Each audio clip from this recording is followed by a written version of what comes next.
Hello friends, today we are going to learn important lesson in English, that is vowels and consonant. In here I am going to explain you what are the vowel letters and what are the vowel sounds coming along with these letters. ඔයාලා හැමෝම දන්නවා සිංහල භාෂාවේ අපිට ස්වර අකුරු විදිහට ස්වර 18ක් තියෙනවා. හැබැයි ඉංග්‍රීසි වල තියෙන්නේ ස්වර අකුරු 5යි. දැන් ඔයගොල්ලන්ට ප්‍රශ්නයක් වෙන්න පුළුවන් කොහොමද එතකොට මේ සිංහල තියෙන ස්වර ටික ඉංග්‍රීසි වල මේ අකුරු අතර බෙදලා යන්නේ කියලා. පොඩි නීතියක් තියෙනවා. ඉංග්‍රීසි වල එක වවල් ලෙටර් එකකට ශබ්ද එකකට දෙකකට හෝ ඊටත් වඩා වැඩි ප්‍රමාණයක් තියෙන්න පුළුවන්. මම මෙතන ඒ ලෙසන් එක ඔයාලට විස්තරාත්මකව අරන් එනවා. ඔයාලා දන්නවා ඉංග්‍රීසි වල වවල් ලෙටර්ස් 5යි. ඒ වවල් ලෙටර්ස් 5 තමයි A E I O U. හරි. එතකොට මේ A කියන අකුරට තියෙන ශබ්ද මොනවද කියලා අපි දැන් බලමු. A කියන අකුරට අපිට තියෙනවා අයන්න, ආයන්න, ඇයන්න, ඈයන්න, එයන්න, ඒ යන්න, ඕ යන්න කියන ශබ්ද ඔක්කොම මේ A අකුරත් එක්ක බැඳලා තියෙනවා. දැන් අපි එකින් එක ගිහිල්ලා බලමු මොනවද මේ ශබ්ද වලට තියෙන වචන. එතකොට ඔයාලට අයිඩියා එකක් එනවා. ඇත්තටම කොහොමද මේ වචන අපි කියවන්නේ. ඇත්තටම අපි ගොඩාක් ගැටලුවකට මුහුණ දෙනවනේ මේ ඉංග්‍රීසි වචනයක් තිබ්බොත් එහෙම මේකට මොන ශබ්දෙද එන්නේ. දැන් සිංහල වල නම් අයන්න කියන ශබ්දෙට එක අකුරක් වෙනමම තියෙනවා. හැබැයි ඉංග්‍රීසි වල එහෙම නෙමෙයි. ඉංග්‍රීසි වල එතනින් පොඩ්ඩක් වෙනස්. ඒක නිසා අපි බලමු දැන් කොහොමද මේ අයන්නට එන උදාහරණ කියලා. අයන්නට අපිට කියන්න පුළුවන් අපි දැන් ශ්‍රී ලාංකිකයෝ විදිහට අපේ නම් බලන්නකෝ. අපේ අමල්, කමල්, ඊට පස්සේ නාමල් ඒ වගේ නම් තියෙනවා නේද? ওই නම් වල අ කියන શબ્දේ අනිවාර්යයෙන්ම ඒ වලින් එන්නේ ආ කියන શબ્දේ. ඊට පස්සේ දෙවෙනි එක තමයි අනද කියලා කියන්නේ තවත් කියන එක. අනද කියන එකත් ආ શબ્දයට උදාහරණයක්. ඊට පස්සේ අලයින් කියලා කියන්නේ මොකක් හරි යම්කිසි ලක්ෂයන් දෙකක් දිගේ සමාන්තර රේඛා දෙකක් ඇඳලා පස්සේ ඒ දෙක සමාන්තර බව අංගවන්න තමයි මේ අලයින් කියන වචනේ පාවිච්චි කරන්නේ. එතකොට මේ අලයින් කියන එකත් શબ્දය පාවිච්චි වෙන අකුරක් විදිහට අපිට ගන්න පුළුවන්. ඊට පස්සේ මම දෙවෙනියට ලෑස්ති කරලා තිනවා ආයන්න. ඒ කියන්නේ ආයන්න කියන શબ્දයට අපි බලමු මොනවද උදාහරණ විදියට තියෙන්නේ කියලා. ආයන්නට අපිට කියන්න පුළුවන් ආටිකල්. ආටිකල් කියලා කියන්නේ සංකරාව. ඊට පස්සේ ආකිටෙක්චර් කියලා කියන්නේ ගෘහ නිර්මාණ ශිල්පියට. ඊට පස්සේ අරන් තියෙන මම ආර්ට් කියලා වචනය. ආර්ට් කියලා කියන්නේ කලාව. එතකොට ওই වචන තුනටම ඒ අකුර මුලට ආවට පස්සේ එතන හැදෙන්නේ ආ කියලා පොඩි ආයන්න කියන શબ્දය තමයි එතන එන්නේ. ඊට පස්සේ මම શબ્දය අරන් තිනවා ඇයන්න කියන શબ્දය. ඇයන්න කියන එකෙන් අපිට උදාහරණ විදියට ඇපල්, ඊට පස්සේ ටැප්, කැප් කියන වචන තුන ඔයාලට හම්බ වෙනවා. මීට වඩා වචන තියෙනවා. හැබැයි මම මේ උදාහරණ විදියට තමයි මේ ටික අරගෙන ඇවිල්ලා තියෙන්නේ. මේ වගේ ඒ කියන අකුරට අපිට ශබ්ද විදිහට මේවා පාවිච්චි කරන්න පුළුවන් කියන එක තමයි මම ඕගලන්ට කියන්නේ. ඊට පස්සේ අපි එනවා ඈයන්නට දීලා තියෙන මම පළවෙනි උදාහරණ තමයි ඈන්ට් කියලා කියන්නේ කූඹියට. ඊට පස්සේ හෑන්ඩ් කියන්නේ අත. ඊට පස්සේ බෑග් කියලා කියන ඔයගොල්ලෝ දන්නවා අපි එල්ලගෙන බෑගයට. ඊට පස්සේ මම එනවා ඒ කියන ශබ්දයට. ඒ කියන ශබ්දේ තියෙනවා ෂෙයා කියලා කියන්නේ කොටස. ඊට පස්සේ ෆෙයා කියලා කියන්නේ පැහැපත් කියන තේරුමක් තමයි ඒකට එන්නේ. ඊට පස්සේ බෙයා කියලා කියන්නේ දරා ගන්නවා. ඊට පස්සේ මම එනවා ඒ කියන શબ્දයට. මෙතන මම කිව්වේ එයන්න, මෙතන ඒ යන්න කියන එක අපිට පුළුවන් නේම් කියලා කියන්නේ මොකක් හරි කෙනෙක්ගේ නමක්. ඊට පස්සේ ප්ලේන් කියලා කියන්නේ අහස් යාත්‍රාව. ඊට පස්සේ ෂේක් කියලා කියන්නේ අතක් දැන් අපි අතට අත දෙනවා නම් හෑන්ඩ් ෂේක් කියලා කියන්නේ අතට අත දීලා අත හොල්ලනවා කියන එක තමයි කියන්නේ. ඊට පස්සේ මම එනවා ඕ කියන શબ્දෙට. ඔයන්න නෙමෙයි ඕ යන්න.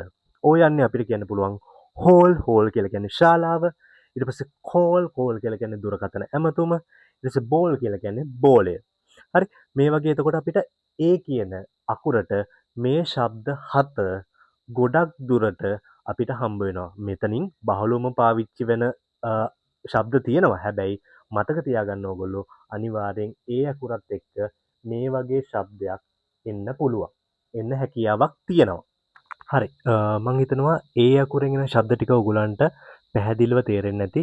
ඒ වලින් අපි ශබ්ද 7ක් ගැන කතා කරා. දැන් අපි එනවා ඊළඟ වවල් අකුරට. ඊළඟ වවල් අකුර තමයි ඊ කියන අකුර. එතකොට මේ ඊ කියන අකුරට අපි ශබ්ද 3ක් ඉගෙන ගන්නවා. ඒ තමයි ඊ, ඊ, ඒ කියන ශබ්ද ටික තමයි අපි ඉගෙන ගන්නේ. එතකොට මෙතනදී ඊ කියන ශබ්දයට අපිට කියන්න පුළුවන් ඉංග්ලිෂ් කියලා කියන්නේ ඉංග්‍රීසි.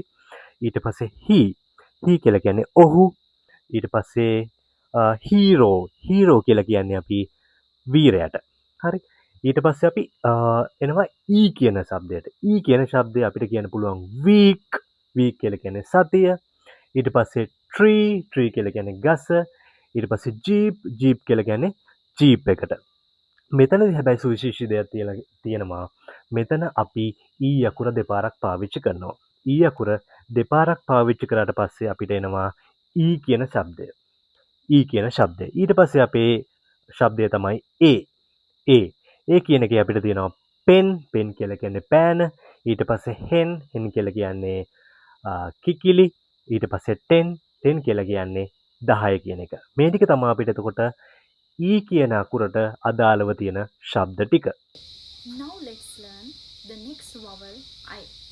අපි ඊළඟ vowel එක ඉගෙන ගමු. ඊළඟ vowel එක තමයි I කියන vowel එක. ඉතින් මේ I කියන vowel එකේ සිංහල sounds දෙකක් තියෙනවා. First one is E and second one is I. I කියන vowel එකේ තියෙන සිංහල sounds දෙක තමයි E සහ I කියන sounds දෙක. E සහ I කියන ශබ්ද දෙක. ඉතින් අපි මුලින්ම බලමු E කියන sound එක නැත්නම් E කියන ශබ්දයෙන් අපිට examples විදිහට ගන්න පුළුවන් වචන මොනවද කියලා. As you can see, the first word is ink. Ink කියන වචනේ පටන් ගන්න තියෙන්නේ I කියන vowel එකෙන්. එතකොට මේක pronounce වෙන්නේ E කියන sound එකත් එක්ක. ink කියවම E කියන sound එක. E කියන ශබ්දයත් එක්ක තමයි pronounce වෙන්නේ මේක. එහෙනම් ink කියන්නේ ඔයගොල්ලෝ දන්නවා ink කියන්නේ tint. The second word is click. මේකත් බලන්න click. Click කියන word එකේ I කියන vowel එකෙන් එන sound එක තමයි E කියන sound එක. E sound එක තමයි click කියන word එක ඇතුලේ I කියන vowel එකෙන් එන්නේ. E sound එක click. The third word is tick. කියවහම T-I-C-K. tick. කියන word එක ඇතුලේ තියෙන I කියන vowel අකුරෙන් pronounce වෙන sound එක තමයි ශබ්ද වෙන sound එක තමයි E කියන sound එක. E කියන ශබ්දය tick. එහෙනම් tick කියන්නේ මොකද්ද? tick කියන්නේ හරිය. හරිය. Okay. Now let's move on to the second sound of I. I කියන vowel එකේ දෙවනි sound එකට ශබ්දයට අපි යමු. I කියන vowel එකේ දෙවනි sound එක තමයි I කියන ශබ්දය. I කියන අපේ මුලින්ම අපි ඉගෙන ගත්ත E කියන ශබ්දය දැන් අපි ඉගෙන ගන්න යන්නේ I අකුරේ දෙවෙනි ශබ්දය sound එක I කියන ශබ්දයක් මෙන්න මේ I කියන vowel එක ඇතුලේ තියෙනවා. Okay, you can see the examples. First one is ice cream. ඉතින් ice cream කියන වචනේ ඔයගොල්ලෝ හැම නිතරම මේ දවස්වල පාවිච්චි කරන වචනයක්. ඔයගොල්ලෝ ආස වචනය, ආස කෑමක්. ඉතින් ice cream කිව්වහම ice cream කියන word එක start වෙන්නේ I කියන vowel අකුරෙන්. එතකොට මෙතන I කියන vowel අකුරෙන් pronounce වෙන ශබ්දය I. දැන් ඔයාලා දැක්කා මෙතන I කියන vowel අකුරෙන් pronounce වෙන ශබ්දය E. හැබැයි මෙතන I vowel එකෙන් pronounce වෙන ශබ්දය I. ice cream කියන එක I වලින් පටන් ගන්න. හැබැයි මේක pronounce වෙන්නේ I වලින්. ice cream කියලා තමයි pronounce වෙන්නේ. Second word is bike. B-I-K-E. අපි දැන් බලන්න මෙතන I අකුරේ E කියන sound එක ආව. හැබැයි මෙතන ඒක වෙනස් වුණා. මේක I කියන sound එක එන්නේ. I කියන ශබ්දය එන්නේ. bike කිව්වහම I කියන ශබ්දය තමයි එන්නේ. Next word is like. like කියන වචනේ ඔයගොල්ලෝ නිතරම පාවිච්චි කරන වචනයක්. social media use කරනවා නම් මේ like කියන වචනේ නිතරම ඔයාලට අහුවෙනවා. එතකොට මේ like කියන්නේ මොකද්ද? like කියන්නේ කැමති කියන එක. like කැමති. එතකොට like L I K E මේකෙත් I කියන vowel එක තියෙන්නේ. හැබැයි මේක pronounce වෙන්නේ I කියලා. මෙතන E pronounce කරනවා. හැබැයි මෙතන I කියලා pronounce වෙන්නේ. like. එතකොට මෙන්න මේ විදිහට තමයි I කියන vowel එකේ sounds එන්නේ. එහෙනම් summary එකක් විදිහට ගත්තොත් I කියන vowel එකේ sounds දෙකයි. First one is E, second one is I. I කියන vowel එකේ ශබ්ද දෙකයි. පළවෙනි එක තමයි E, දෙවෙනි එක තමයි I. Now we are going to teach the next vowel. The next vowel is O. අපි ඊළඟ vowel එක ඉගෙන ගන්න යන්නේ. ඉතින් ඊළඟ vowel එක තමයි O. O කියන vowel එක. එතකොට මේ O කියන vowel එකේ sounds නැත්නම් ශබ්ද කිහිපයක් තියෙනවා. Let's see. අපි බලමු. මුලින්ම A කියන sound එක නැත්නම් A කියන ශබ්දය, next O කියන sound එක නැත්නම් O කියන ශබ්දය, next O U U. එහෙනම් O කියන vowel එකේ sounds පහක් තියෙනවා. සිංහල sounds පහක් තියෙනවා. සිංහල ශබ්ද පහක් තියෙනවා. A O O U U. මෙන්න මේ ශබ්ද පහම O කියන vowel එක ඇතුළේදී pronounce වෙනවා. උච්චාරණය වෙනවා. හරි. අපි examples බලමු. මුලින්ම A කියන sound එකට examples බලමු. උදාහරණ බලමු. First word is owl. Owl. බලන්න owl කියන word එක O කියන අකුරෙන් පටන් ගන්න තියෙන්නේ. එතකොට මෙතන O වලින් පටන් ගත්තට මේක අපි pronounce කරන්නේ owl කියලා. එහෙනම් O කියන vowel එකේ A කියන sound එක තියෙනවා කියන හොඳ example එකක් තමයි මේ වචනේ owl කියන වචනේ. owl කියන්නේ කවුද? owl කියන්නේ බකමෝනා. The next word is town. Town. T-O-W-N. town කියන වචනේ O කියන vowel එකේ එන sound එක තමයි නැත්නම් ශබ්දය තමයි A කියන ශබ්දය. town. අපි මේක town කියලා pronounce කරන්නේ. අපි මේක pronounce කරන්නේ town කියලා. town කියන්නේ නගරය. Third word is brown. මේකෙත් බලන්න O කියන vowel එකේ එන ශබ්දය තමයි A කියන ශබ්දය. A කියන sound එක. brown. එනම් brown කියන්නේ දුඹුරු පාටට. දුඹුරු පාටට තමයි brown කියලා කියන්නේ. Let's see the next sound. අපි ඊළඟ සිංහල sound එක බලමු. Next Sinhala sound is O. O කියන වචනේ O කියන vowel එකේ එන ඊළඟ sound එක තමයි O. The first example is orange. Next one offer. Third one officer. Orange කියන වචනේ O අකුරෙන් පටන් ගන්න තියෙන්නේ. මේකේ එන sound එක තමයි O. orange. හරිම ලේසි. orange කියනවා අපි තැඹිලි පාටට කියනවා. ඊට පස්සේ අපි දොඩම් වලටත් කියනවා orange කියලා. The next word is offer. offer කිව්වහම මේ වචනේ පටන් ගන්නෙ O කියන vowel එකෙන්. එතකොට O කියන sound එක තමයි එන්නේ. offer. Third one is officer. offer වගේම තමයි officer කියන වචනේ O අකුරෙන් පටන් ගන්න එකේ sound එක වෙන්නේ O. officer. Okay, let's see the third sound. ඊළඟ sound එක අපි බලමු. Third sound is O sound. O. මුලින්ම අපි බලුවා A sound එක, දෙවෙනියට අපි බලුවා O sound එක, තුන්වෙනියට අපි බලුවා O කියන sound එක. O. Okay, the first example is ocean, over, order. ocean කිව්වහම ocean කියන වචනේදී අපි O කියන vowel එකෙන් පටන් ගන්න. හැබැයි මේක pronounce වෙන්නේ O කියන sound එක. ocean කියනවා අපි මුහුදට නැත්නම් සාගරයට. Next word over කියන word එකත් වචනේත් පටන් ගන්න O කියන vowel එකෙන්. එතකොට මේකේ sound එක වෙන්නේ O. over ඉවරයි. over කියන්නේ ඉවරයි කියන එක. Third one is order. කියන වචනේත් start කරන්නේ O කියන vowel එකෙන්. sound එක වෙන්නේ O sound එක. order. Okay, let's see the next vowel sound of O. next vowel sound is U. මෙතන පොඩි විශේෂත්වයක් තියෙනවා. මෙතන ඩබල් O තමයි එන්නේ. අපි ඩබල් O පාවිච්චි කරාම නැත්නම් O අකුරු දෙකක් පාවිච්චි කරාම එන sounds වර්ග දෙකක් තියෙනවා. ඩබල් O පාවිච්චි කරාම එන sounds වර්ග දෙකයි.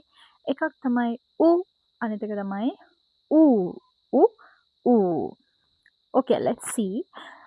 U බලන්න. U කියන sound එකට අපි examples දීලා තියෙනවා. The first example is book, second one is look, third one is took. book කියන word එක ඇතුලේ O අකුරු දෙකක් තියෙනවා, double O තියෙනවා. එහෙනම් double O ආවහම ඒකේ ශබ්දය U ශබ්දය තමයි එන්නේ. book. book කියන්නේ පොත. book. next one is look. look කියන වචනේ O sound. O අකුරු දෙකක් ඇවිල්ලා තියෙනවා. එහෙනම් ඒක pronounce වෙන ඒකේ sound එක වෙන්නේ U sound එක look. look කියන්නේ බලනවා. third one is took. took කියන වචනේ O අකුරු දෙකක් ඇවිල්ලා තියෙනවා. එහෙනම් ඒකේ sound එක වෙන්න ඕනේ U took. took කියන්නේ ගත්තා. take කියන වචනේ අතීත කාල verb එක තමයි took කියන්නේ. take ගන්නවා, took ගත්තා. okay.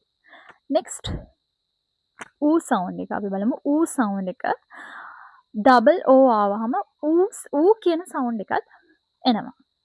The first example is balloon. balloon. balloon balloon එකට අපි balloon කියනවා. එතකොට මේකේ double O තියෙන්නේ. හැබැයි මේකේ sound එක වෙන්නේ ඌ sound එක. The next one is moon. moon. moon කියන word එකෙත් double O තියෙනවා. එතකොට මේකේ sound එක වෙන්නේ ඌ sound එක. moon. moon කියන්නේ හඳ. third one is soon. soon කියන එකේ double O තියෙනවා. ඒකෙත් sound එක ඌ sound එක එන්නේ. soon කියන්නේ ඉක්මනින්. එතකොට ඔන්න අපි ඉගෙන ගත්ත O අකුරේ තියෙන සිංහල sounds. O කියන vowel එකේ තියෙන සිංහල sounds මොනවාද? ප්‍රධාන වශයෙන්ම අ O කියන sounds තුන තියෙනවා. ඊට අමතරව double O ආවහම ඌ කියන sounds දෙක එනවා. හරි දැන් ඕගොල්ලෝ මං හිතන්නේ ඉංග්ලිෂ් වවල් අකුරු 5න් අකුරු 4කම ශබ්දය මොනවද කියලා හරියටම අඳුරගෙන තියෙනවා. දැන් අපි ඇවිල්ලා තියෙනවා අපිට ඉගෙන ගන්න තියෙන අවසාන අකුරට. අවසාන අකුර තමයි U අකුර. U අකුර එතකොට ශබ්ද දෙකක් අපිට හඳුනගන්න පුළුවන් අයන්න සහ උයන්න. අයන්නට ආවට පස්සේ අයන්නදී අපිට කියන්න පුළුවන් අම්බ්‍රෙල්ලා. අම්බ්‍රෙල්ලා කියන්නේ කුඩය. ඊට පස්සේ අnder කියලා කියන්නේ යට එහෙම නැත්නම් පහළ. ඊට පස්සේ අප කියලා කියන්නේ ඉහළ උඩ කියන එක තමයි අප කියලා කියන්නේ. ඊට පස්සේ අපි එනවා ඌ කියන ශබ්දයට. ඌ කියන ශබ්දයෙන් අපිට බුල් කියලා කියන්නේ ගවයා. පුල් කියලා කියන්නේ අදිනවා මොකක් හරි දෙයක්. ඊට පස්සේ ෆුල් කියලා කියන්නේ සම්පූර්ණ. ඔය විදිහට අපිට AEIOU වල ශබ්ද මේ විදිහට අඳුනගන්න පුළුවන්. ගොඩක් වෙලාවට අපි දකින දෙයක් තමයි මේ ශබ්ද වලින් අපිට හරියටම අඳුරගන්න බෑ මේ දැන් හිතන්නකෝ වචනයක් තියෙන කියලා. ඔය වචනේ ඒ අකුරත් එක්ක බැඳලා දෙනවා. අපි ඒ අකුරට අදාළව ශබ්ද 7ක් කතා කරානේ. එතකොට ඇත්තටම කාට හරි ගැටලුවක් එන්න පුළුවන් මොන ශබ්දයට අපි එතකොට පාවිච්චි කරන්න කියලා. ඒක ඇත්තටම ඉංග්‍රීසි වල නම් භාවිතය තුලින්ම තමයි අපි අඳුරගන්න ඕන. අපිට වචනයක් දැක්ක පමණින්ම කියන්න බෑ මේක ප්‍රොනවුන්ස් කරන්න මෙහෙම කියලා අපිට කියන්න බෑ. අපි ඒක කීප වතාවක් භාවිතා කරලා ලබන දැනුමකින් තමයි අපිට ඉගෙන ගන්න පුළුවන් වෙන්නේ. සිංහල භාෂාවේ එහෙම නෙමෙයි. සිංහල භාෂාවේ අයන්න නම් ඒ අකුර විතරයි එන්නේ. අයන්නට අයන්න. ආයන්නට වෙනම අකුරක් තියෙනවා. හැබැයි ඉංග්‍රීසි භාෂාවේ මේ ශබ්දවලට ඒවටම අදාළ වෙන අකුරක් නැති නිසා අපිට එකම අකුර ශබ්ද කීපයකට භාවිතා කරන්න පුළුවන්. ඒක නිසා වීඩියෝ මාලාවත් එක්ක රැඳිලා ඉන්න. ඔයාලට තව වීඩියෝ අරගෙන එනවා මේ වගේ පාඩම් සම්බන්ධව. ඊළඟ වීඩියෝ එක අපි කොන්සනන්ට් ගැන අරගෙන එනවා. දැන් බබල් සම්පූර්ණයෙන්ම ඉවර කරා.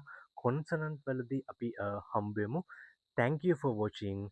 Please stay online with the videos.